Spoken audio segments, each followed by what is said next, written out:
ప్రజల సంక్షేమం కోసం రాష్ట్ర మంత్రివర్గం 18 గంటలు పనిచేస్తుంటే బీఆర్ఎస్ నేత హరీష్ రావు ఏదో ఒక అభాండం వేస్తున్నారని డిప్యూటీ సీఎం బట్టి విక్రమార్క ఆగ్రహం వ్యక్తం చేశారు.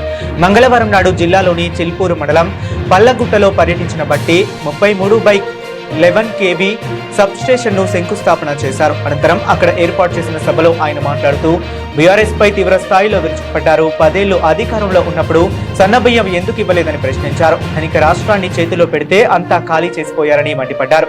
బీఆర్ఎస్ నేతలు రాష్ట్రాన్ని దోపిడీ చేశారన్నారు. పేదలకు చెందాల్సిన సొమ్మును బీఆర్ఎస్ దోచుకుందని ఆరోపించారు.